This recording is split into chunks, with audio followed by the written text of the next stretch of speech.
Al principio no es sencillo, a menos que se haya nacido aquí. No es fácil hacerse con este paisaje o con su gente. No lo lograron los godos y no lo han conseguido los turistas. Esta tierra pertenece a la lava y al océano, a sus volcanes y a sus profundidades. Si quieres vivir aquí, tienes que dejar que la isla te reconozca. Con el tiempo se acostumbrará a tu presencia y te cederá un sitio. El tiempo de las fieras. Víctor del Árbol, querido Víctor, bienvenido al micrófono de Rosa Pasapágina. ¿Qué tal? Pues un placer siempre adentrarme en tus páginas, en tus hojas, en tus historias, porque sé que me voy a meter en un mare magnum de cosas, que todo tiene sentido, que hay una profundidad tremenda, no solamente en los personajes, sino en el lugar en el que estamos, ahora hablaremos, y siempre indagas o quieres indagar, o lo pretendes, creo que lo consigues, la profundidad del alma humana. Bueno, es lo que siempre me ha motivado, ¿no? Lo que siempre me ha movido. Puedes cambiar el registro, puedes cambiar la técnica, puedes cambiar la estructura, pero la motivación siempre es esa, siempre es la misma, ¿no? Entendernos. ¿Qué hacemos en Lanzarote? Pues mira, ¿qué hacemos en Lanzarote? Conocer a las fieras. Aunque estén en todas partes. Aunque estén en todas partes, ¿no? Sí. No, en Lanzarote lo que vamos a hacer es encontrar a un viejo conocido que viene de nadie en esta tierra, que es el Gordo Soria, 3 años después de las cosas que pasaron en Barcelona, castigado pues, por sus superiores y bueno, enviado ahí un poco al destierro, ¿no? A languidecer, y de repente pues lo que va a pasar es que en esa isla donde supuestamente se debería estar tranquilo, se debería estar apartado de la actualidad, de todos los problemas, un simple atropello va a desencadenar un efecto dominó que nos va a llevar a viajar desde Lanzarote por buena parte del mundo y por diferentes épocas. Ya lo creo. Las épocas son importantes, las diferentes épocas. Siempre son importantes, pero en esta novela quizá más, porque para entender a los personajes y para entender lo que está pasando, necesitamos retrotraernos a un momento del pasado donde ellos eran otra cosa. Eso en mis novelas es una característica, pero aquí quizá todavía es más importante, ¿no? ¿Por qué? Porque tenemos al hombre de los ojos oscuros, este sicario, que nos va a explicar en primera persona, nos va a llevar a su origen, a los años 70, a México, quién es esa primera víctima que mató con 13 años, por qué. Luego vamos a viajar a los años 90 a las repúblicas yugoslavas. ¿Por qué? Porque tiene mucho que ver lo que pasó en Bosnia con uno de los personajes principales de la novela, que es Vesna. Entonces no es lo mismo que ellos nos lo expliquen a que nosotros lo veamos. Ya lo creo. Vesna es la chica que va en la bicicleta, sí, la que sufre este accidente, sí, y en el que, como acabas de decir, no creo que hayas rescatado personajes de nadie en esta tierra, sino que tenía muchas cosas pendientes y necesitabas que esa vida continuase. Entonces, en ese expulsarlo de su ciudad y mandarlo a Lanzarote a que cubra cosas en un principio insignificantes, de alguna forma, ¿cómo te diría? Este personaje se crece, quiero decir, está para jubilarse, lo han desterrado y va a un sitio en el que poco menos va a cubrir expedientes, por decirlo muy suavemente. Pero ahí hay un crecimiento. Claro, al final. Pero fíjate que a diferencia de otros personajes de la novela que sí que evolucionan, en realidad el Gordo Soria sigue siendo el mismo, ¿no? 3 años después, él sigue siendo el mismo. Lo que pasa es que esta vez las circunstancias le dan a él un protagonismo que no quiere. Exacto. Porque estamos hablando de un antihéroe, o sea, estamos hablando de una persona fuera de todos los arquetipos heroicos, ¿no? Ya solo su manera de pensar, su aspecto físico, su actitud incluso, ¿no? Es la del... está en las antípodas de lo heroico. Pero el Gordo Soria tiene un problema muy, muy importante, ¿no? Y es que no tolera la injusticia, o sea, no puede lidiar con la injusticia. Entonces, esté donde esté, es lo que es, y pese a todo su garrulismo, pese a todo que es un ser completamente analógico, tiene un instinto que no puede apagar, ¿no? Que es el instinto del policía que quiere hacer justicia. Cuando empecé a leer a Víctor me conquistaron muchas cosas. Una de ellas fue frases que dejas ahí y que el lector parece no darse cuenta, pero luego vuelve enseguida. Hay cosas muy bonitas, muy interesantes, muy dolorosas. Hay una, a voz de pronto, nada más empezar el libro, que dices que la arquitectura debería servir para unir el talento humano con la ingeniería de la naturaleza y hacer así la vida de la gente más bella. Todo sería mucho más fácil, pero qué complejo es eso. Claro, eso es lo que lleva a Vesna, ¿no? Esta Eso chica es. de 19 años a Lanzarote, estudiar la obra de César Manrique, ¿no? De alguna manera esta frase lo que creo que resume es esa idea que yo tengo, contraria al tiempo de las fieras, de que las cosas no deberíamos hacerlas por obtener un beneficio, Cierto. sino por obtener un bienestar, ¿no? Y ese equilibrio que me gusta tanto de Lanzarote, de lo natural con lo humano, esa simbiosis, porque de otra manera, como dices al principio de la novela, citando a este amigo de Vesna, ¿no? A este conejero, Sí. que le cuenta cómo funciona la isla, no funcionaría. Es decir, si en Lanzarote la vida es posible, es por la conjunción del esfuerzo humano y por la tolerancia de la naturaleza. Si no, sería imposible vivir en una isla volcánica como Lanzarote. Entonces, esa visión de la arquitectura, como la puede ser del arte, de la economía, es decir, no es negar el progreso, sino readaptar el progreso a nuestras verdaderas necesidades. Te dejarías llevar por las corrientes como si tuvieras que volver a nacer y esta vez fuera todo diferente. No solamente el personaje, sino tú. Claro, ese es un sueño que todos tenemos, ¿verdad? Sí.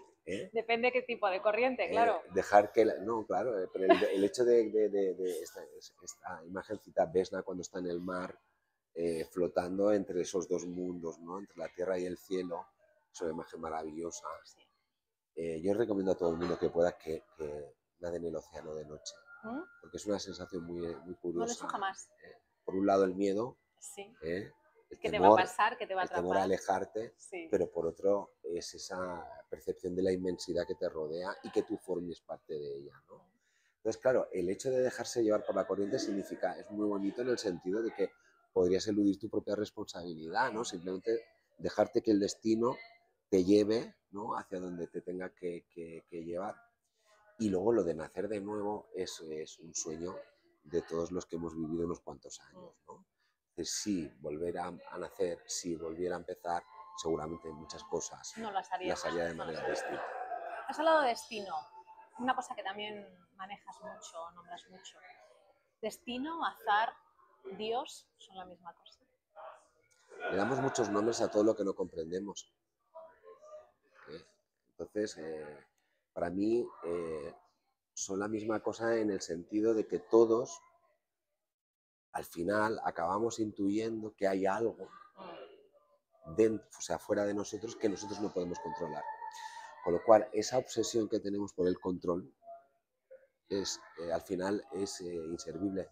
Siempre, como decía Shakespeare, ¿no? Siempre va a aparecer algo que tú no puedes controlar, que es el fatum. Es decir, es la actuación misma del azar, del destino, de Dios, de llámale lo que tú quieras, es esa fuerza exógena a ti que tú no puedes controlar. Y lo único que puedes hacer es adaptarte a ella. Ser un criminal te convierte en sentirte como un dios, ser Dios. Depende del tipo de criminal.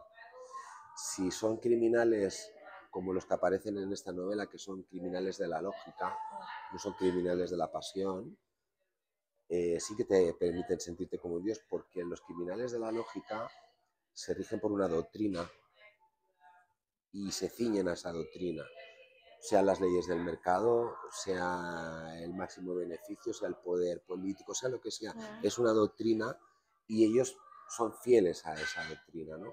El problema es que los dioses no se sienten interpelados por la ética, por la moral o por los valores que afectan a la mayoría de la gente. Solo rinden cuentas ante sí mismos o ante dioses que son más poderosos que ellos, ergo más ricos, ¿no? ¿Qué pasa cuando el crimen no es lo extraño es la inocencia? Pues pasa lo que nos pasa, que vivimos en el tiempo de las fieras, que ¿Cierto? asumimos valores, que asumimos principios como naturales, que no lo son. En el momento en el que una vida humana vale menos que un objetivo, como pasa en el tiempo de las fieras, el inocente se siente aislado, se siente solo, se siente señalado, incluso puede ser acusado de loco, ¿no? De quijotesco, de... Pero, fíjate, hablamos de crímenes, ahora vamos a hablar de esas piezas del dominó.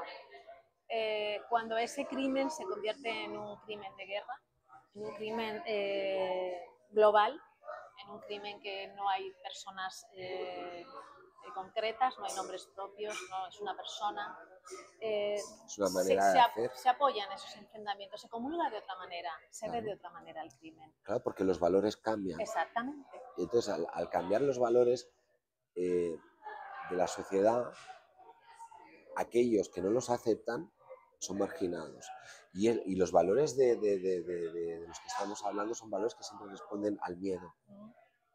Al miedo. Al final, la violencia colectiva, institucionalizada, o la crueldad institucionalizada, o el desdén hacia los valores humanos, cuando se institucionaliza, responden siempre a la fragilidad, al miedo, a no perder lo que tenemos, a qué va a pasar en adelante.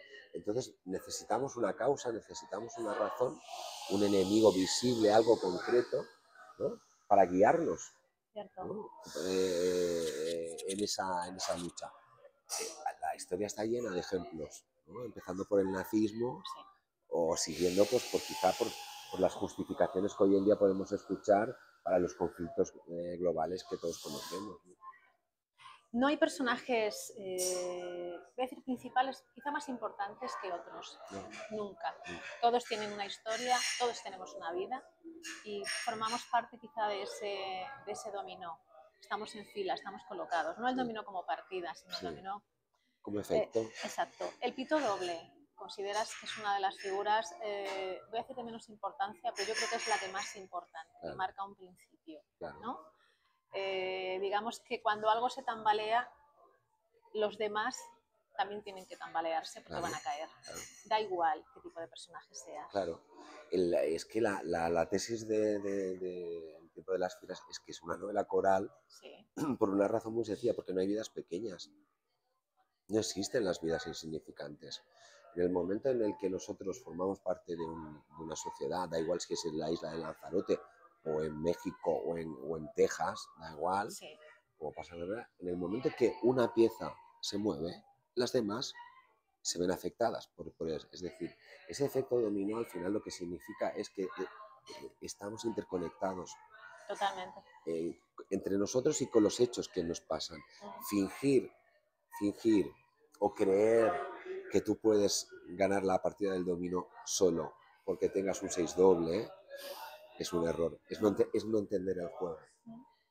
Nos sitúas en Sarajevo 1994, y dices, el asedio serbio, la ciudad se había convertido en un gigantesco manicomio en el que una vez que entras es difícil salir.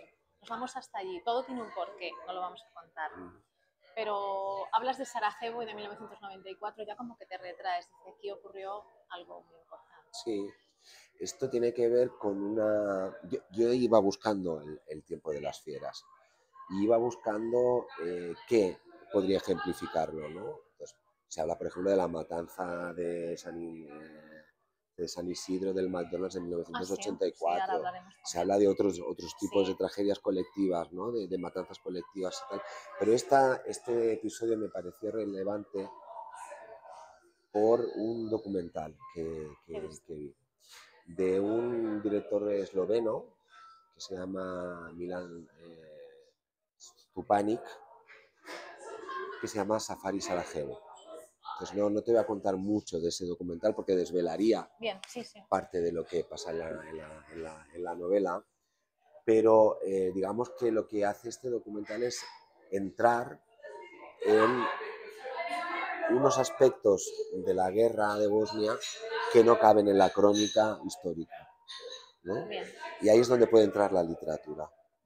Entonces me parecía que ejemplificaba perfectamente este concepto de lobo y cordero, depredador y presa, y de dioses que cuando se aburren, como el diablo, matan moscas con la cola, ¿no? Es decir, cómo lo más tremendo puede tener cabida en aquellos que simplemente no se consideran humanos, se consideran dioses. Depredadores. Ahí.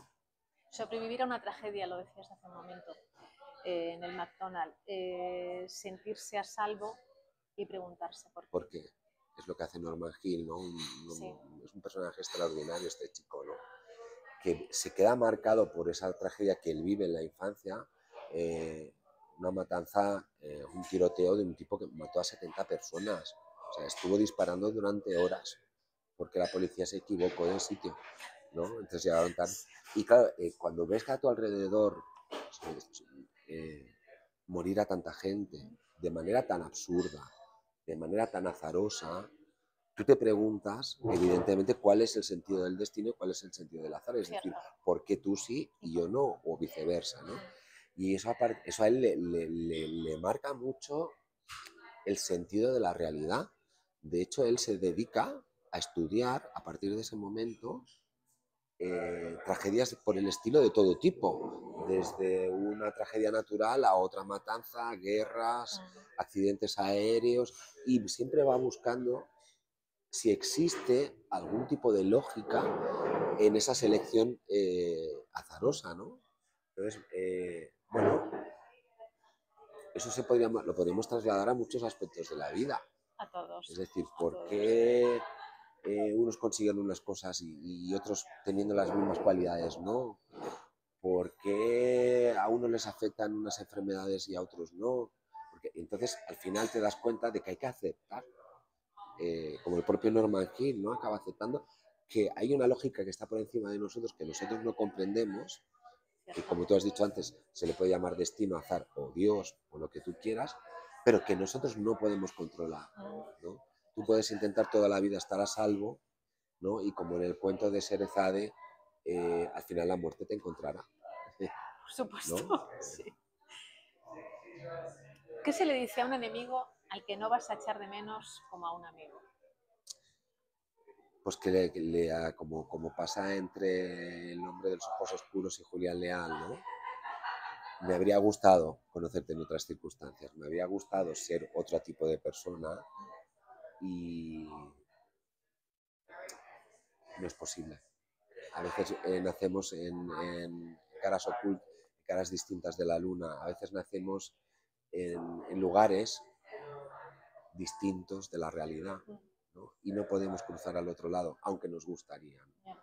Entonces lo único que queda es el respeto. El respeto. Incluso te voy a decir más, incluso el afecto. El afecto. Incluso el afecto, ¿no? Que yo creo que el hombre de los ojos oscuros llega a sentir por Julián Leal. Porque sin embargo no hubiera dudado en matarlo. ¿Eh? Claro. Escribes desde la duda, he oído decir, pero encuentras certezas.